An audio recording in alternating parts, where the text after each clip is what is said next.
はい、皆さん、コンタコス。横向きに生えてる下の親知らずを抜いたら引くぐらい痛くて後悔したタルタコスでございます。さて今回はですね、今更解説する養鶏システムということでね、紹介してみましょう。どんな動画作ろうかなと思ってたら、たまたまね要望いただきまして、いろんな養鶏システムの動画上がってるので上げないでおこうと思ってたんですけど、依頼いただいたものは仕方ないな、やるかということでやっていきます。せっかくなのでね、今回は分かりやすく、養鶏とは何ぞやということをね、1から10まで全て教えていこうと思います。さてそれではまず養鶏の始め方から基礎について解説していく前に、この養鶏ですがヤグルスを討伐することが条件になるので、ヤグルスを討伐していない方はスルーで OK です。逆にヤグルスを討伐してお金がある方、すぐにでも始めた方がいいですね。メリットとしては霧の地用の食事の材料と羽が安定供給できるっていうとこです。比較的繁殖もやりやすいので、霧の地で大理石を入手して鍋のアップグレードアイテムを作った方はぜひね挑戦してみてください。それではね、解説いってみましょうか。はい、養鶏を始めるにはね、先ほども言ったようにこのねヤグルスを討伐することが条件になりますね。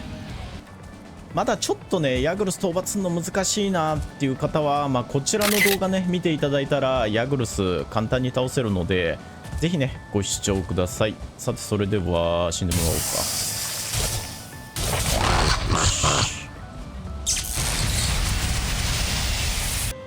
ヤグルスをね討伐すると商人のラインナップが追加されて卵がね買えるようになります。お値段なんと1500コイン。これがですね2個必要なんですよ。なので3000コインっていうことですね。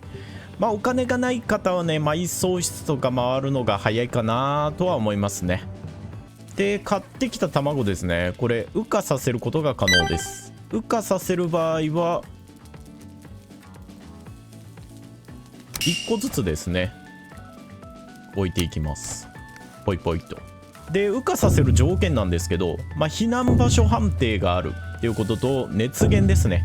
焚き火とかかがり火とか、あと火床とかですね、その近くに置く。快適度が出てれば OK です。右上見てもらって、で卵にポイントを合わせた時に暖かいと出てれば大丈夫ですね。寒すぎるだと失敗してるので、しっかりとね快適度を取った場所で置いて暖かいをね表示させるようにしましょう。でこの卵の状態からだいたい最速で寝るとバルフェイムの中で1日半ぐらいで羽化しますね。はい、1匹羽化しましたね。これがですね養鶏の第一歩です。で注意点としてはこの熱源ですね、しっかりとひよこに触れないようにしておかないと、この熱源の中に突撃してひよこがなくなっちゃいます。1500コインが水の泡になるので要注意ですね。あとはですね、後ほど解説するんですが、このひよこ状態の鳥ですね、こいつら結構ねアグレッシブに動きます。なので脱走するんですよね。でその脱走を防ぐために結構ガチガチに囲っておいた方がいいので、そこだけね要注意ですね。囲い方は後々説明します。でここからですね再びバルフェイムの時間の中で1日から2日ぐらい経つとですね、はい、ちょっとね羽化した鶏がいぶされて死ぬ可能性があったので、ちょっとね広いところを作ってそこに卵を置いてみました。で1日から2日経って今こんな感じでね鶏になった段階ですね。でこの鶏になった段階で餌を与えます。食べる食事というのはタンポポ、大麦、ブナの種子、カバの木、人参、玉ねぎ、またはカブ、このね種ですね。これをね何でもいいのであげてみましょうか。基本的にはね大麦とかの方が栽培しやすくておすすめですね。で今大麦を食べた状態で鶏にカーソルを合わせると嬉しいになってますね。この嬉しい状態の2匹がそばにいると、はい今卵生まれましたね。2匹の鶏に餌をあげて満足状態にして2匹を近くに近づけるとハートのエフェクトが出てね、卵を産みます。でその卵がまたひな鳥になって鶏になって、またその鶏に餌をあげて卵を産んで、またその卵がひな鳥になりみたいな感じで循環していくのがこのねバルヘイムにおける養鶏になりますね。さて永久に繁殖し続ける繁殖システムを作るためには繁殖条件というものをね知る必要があります。繁殖条件というのは何メートルの範囲にこれだけしか繁殖しないよっていう上限のことですね。繁殖上限までね繁殖させるとこんな感じでね、今嬉しい嬉しいって出てるんで、餌も与えてね満足状態になってる鳥が結構いっぱいいるんですけど、ハートのエフェクト出てませんよね。繁殖上限を迎えるとこんな感じでね繁殖しなくなっちゃいます。で今回のねこの鶏の繁殖上限なんですけど、結構ねばらつきがあります。だいたいですね約10メートル以内に卵、ひよこ、鶏、このね3つを合わした数がだいたい9から10ぐらいで繁殖は止まるかなっていう感じですね。ではこの上限を突破するにはどうするのかということで生まれたのが落下システムっていうわけです。10メートル以上のところで鶏を育てて卵を産んだ時に10メートル以上落下させるようにすればこの上限を突破できて繁殖しまくるというわけですね。他にもね皆さん例えばイノシシとかオオカミとかの繁殖システム作ってると思うんですけど、基本的にその繁殖システムの基礎というのは繁殖上限を知ること、そして落下システムを作ること、この2つが元になって繁殖システムはできてますね。この2つを知ると逆に新しく追加されたテイムされたモブたちでもおそらく繁殖システムをね作ることが可能です。さて繁殖システムについて解説したところで、今回はですねできるだけ簡単に作ろうっていうコンセプトのもと、タコスが作った鶏繁殖システム、これをねご覧いただきましょう。はい、これがですねタコスが考えた繁殖システムの外観ですね。そうです、豆腐です。豆腐になります。中がねどうなってるかっていうと結構狭く作ったんですけど、こんな感じでねひな鳥とかうちゃーっているんですよ。でこのポータルに入ると上につながってて、はい、ここでね鶏たちがせっせと卵を産んでくれてます。今回はですね3セット3組で作ってるんですけど、別にこのセットをね増やしていただいてもいいんですけど、上限はね一応4セットにしといた方がいいみたいですね。繁殖が止まる可能性があるみたいです。でさっきのところからこの一番下に落ちて、この卵がね今焚き火あって快適度もあるんでひな鳥になり、そしてまた鶏になるっていうね感じですね。もちろんですねこの卵のまんま回収してもいいですし、この鶏を鶏肉に変えちゃってもいいわけです。さてそれではですねこのタコスが作った豆腐養鶏システム、これをねどう作ったかっていうのをねちょっと解説していきましょうか。さてそれではね先ほど紹介しましたタコスが作ったね豆腐養鶏設備、あれのですね作り方をねざっと紹介します。まずはね外装から作っていきますね。豆腐を作ります。はい、3×3 の箱を作るイメージですね。ちょっと今回めんどくさいんでデバッグモード使ってるんですけど、基本的には必要なのはですね丸太の芯と木だけなので、結構簡単に作れるかなと思います。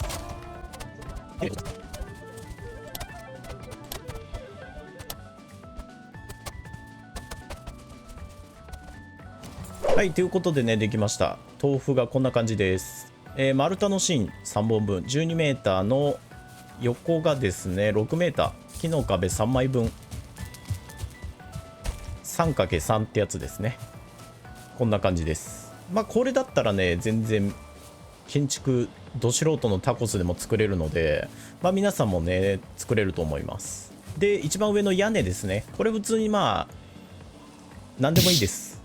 快適度判定が出れば大丈夫です。まあ、タコさんねめんどくさいんでこんな感じにしてるんですけど、まあ、もっとちゃんと作ってもらっても全然大丈夫ですね。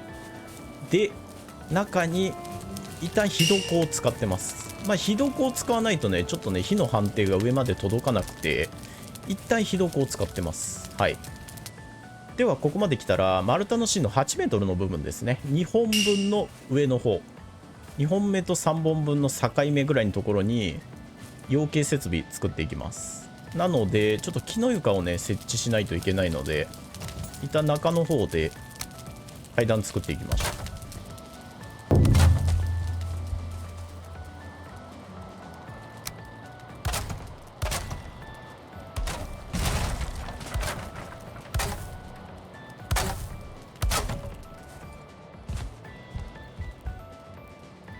はい。で木の床を設置したらですね、一旦ここをちょっと壊します。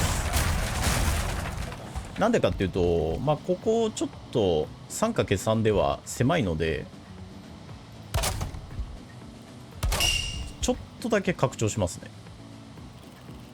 ちょっとね餌とかを投げ入れる場合、ちょっとねポータルとか、あとは餌を投げ入れるポイントを取る場合、ちょっとねスペースが足りないんですよね。なのでこんな感じのめちゃめちゃ雑な感じで作ります。であとはポータル作って下とねつなげておきましょう。これでねいつでも上に行けるので餌の補給が楽ですね。でこの上の部分は屋根の45度で出しときましょう。でまあこっから餌とか投げ入れる感じです。まあ 2×2 でもいいんですけどね。おっと襲撃来た。シーソルスや。ああ気持ちいい。ああいいですね。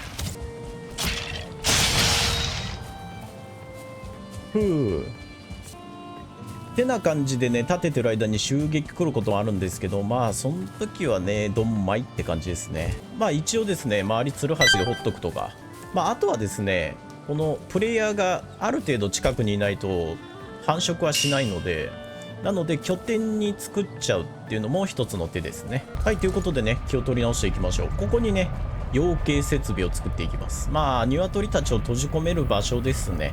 この4面どこに作ってもらってもいいんですけど、まあとりあえずはこっちにしましょうか。で作り方はですね、この 1×1 の床、これをですねまずは奥に設置して、でこれをポイントにして手前に 2×2 の床を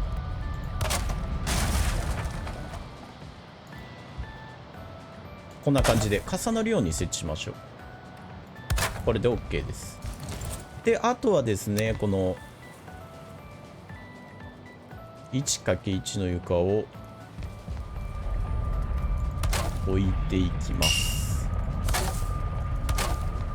まあ 2×2 でもいいんですけどね、分かりやすいように 1×1 設置していきます。でこの状態ですね、奥に 1×1 手前に 2×2、 こんな感じの状態になってれば OK ですね。であとはですね木の棒 1m、 これをですね設置していきます。まあ、2メートル間隔でいいです。まあ、こんな感じで設置して、で横ですね、横に設置、まあ、一応ここの端っこにも設置しておきますね。下の方にこの2メートルの棒、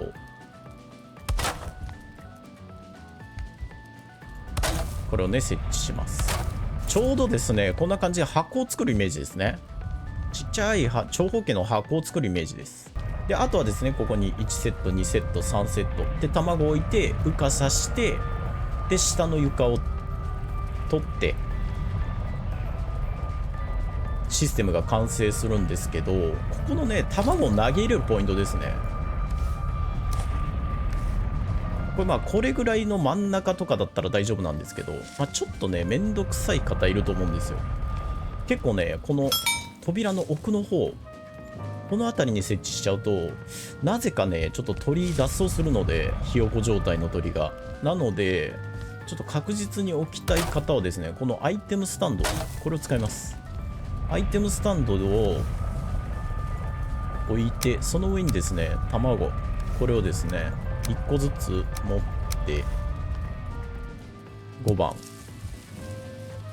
6番って設置してアイテムを取るってすると、まあ簡単にねスローインが難しい状況でも、まあこんな感じでアイテムスタンドを利用すると簡単にね的確な位置に投げ入れることが可能ですね。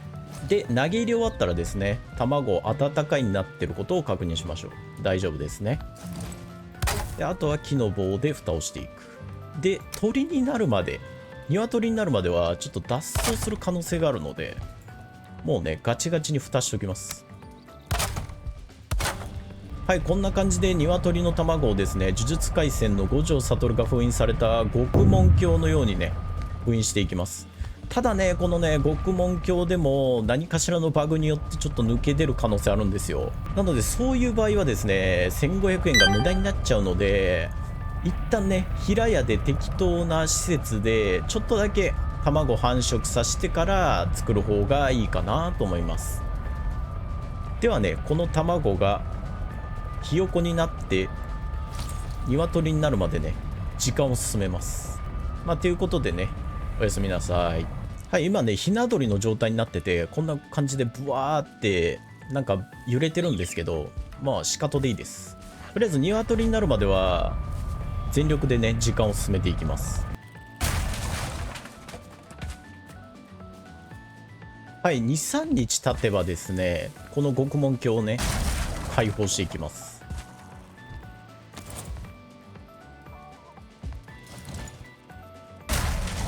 ほい、こんな感じですね。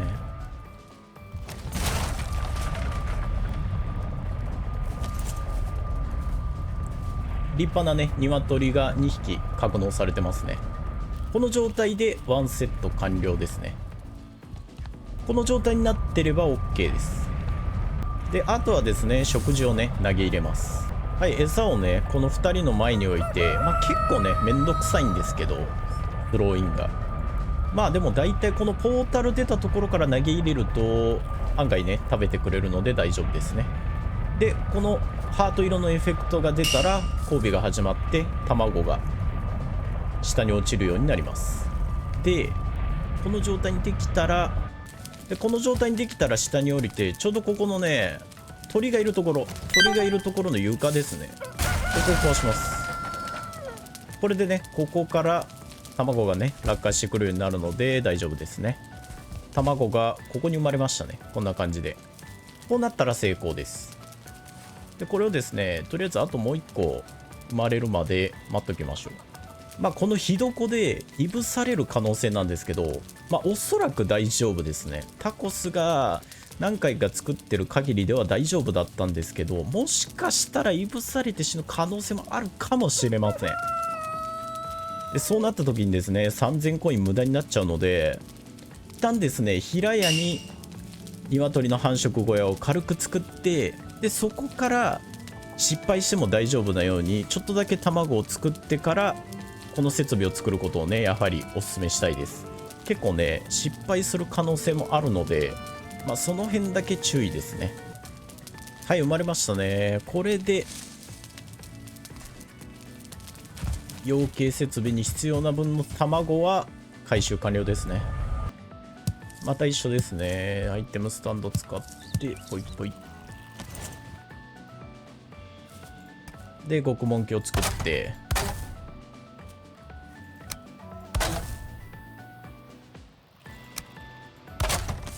はい、封印完了ですね。でこのまままた時を進めます。はい、だいたい卵を設置してから3日経ちましたね。ちょっとねひよこから鶏になってるかどうかわからない方はですね、一旦この木の床をね1枚切って取ってみてください。で鶏の表示が出てれば大丈夫です。この獄門鏡をね破壊しましょう。はい、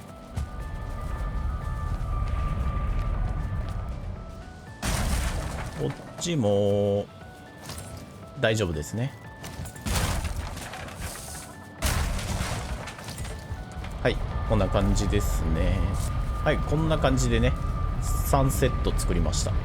であとは一緒ですね。またスローインで餌を投げ入れて下の床壊して卵を埋める状態にするっていう感じですね。でちなみにこの鶏豆知識なんですけど、一応柄3種類あるんですよ、鶏の。でこの3種類の柄ですが均等に3分の1になってるみたいなんで、ランダムみたいですね。どうでもいいですけどちょっと教えておきます。であとは餌をね投げ入れておきましょう。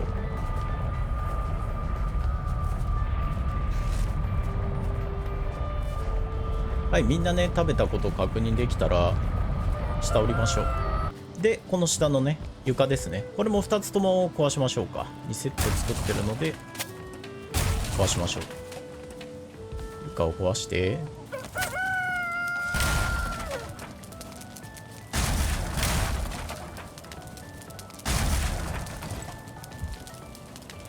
はい、これでね設備の完成ですね。でもう足場崩しちゃって大丈夫です。床を壊した時点で足場崩しましょう。はい、これでですね養鶏の設備完了ですね。この火床はもう使わないので壊して焚き火にしておきましょうか。いぶされる可能性もあるので焚き火にしておきます。はい、それではね最後の仕上げをします。これ今繁殖止まってます。なぜかというと先ほど説明した繁殖上限の話です。繁殖上限がですね約12メートルほどで9から10個で、今卵4つと鳥が6体いるので合計は10になりますね。8メートルのところに10個あるので今繁殖が止まってる状態です。これをね解放するためには下をね少し掘ります。どれぐらい掘るかというと目安はこの丸太の芯1本分4メートルです。この4メートルをね目安に掘っていきましょう。っていうことで掘っていきましょうか。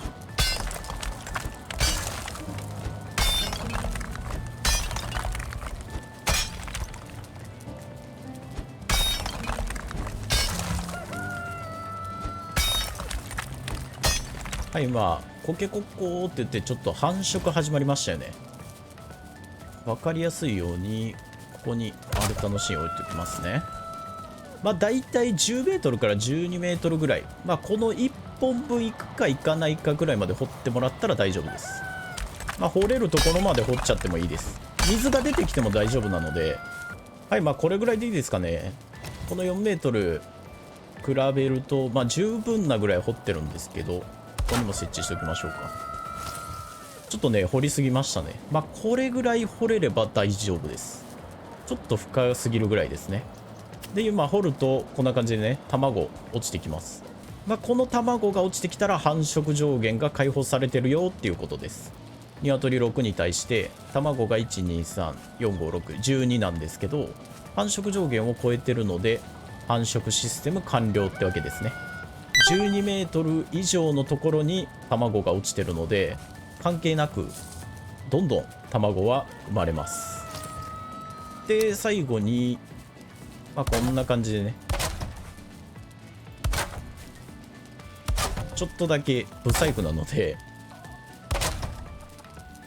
木の床とかでちょっと蓋しとけば大丈夫ですね。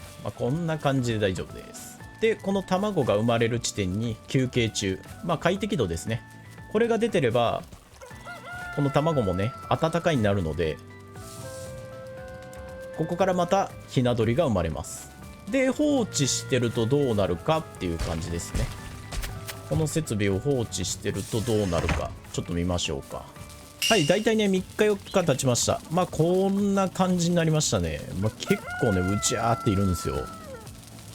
ちょっとね掘ったりしたので結構ね穴深くなってるんですけど、あんまりここまで繁殖させちゃうともしかしたらねこのだんだんねひな鳥とか親鳥が上に上がってきて繁殖が止まっちゃう恐れもあるので3日から4日くらいにある程度間引いた方がいいですね。まあもちろんですね、この卵の状態のものを拾うのもよし、でこの鶏の状態のやつをですね倒して鶏肉に変えるのもいいですね。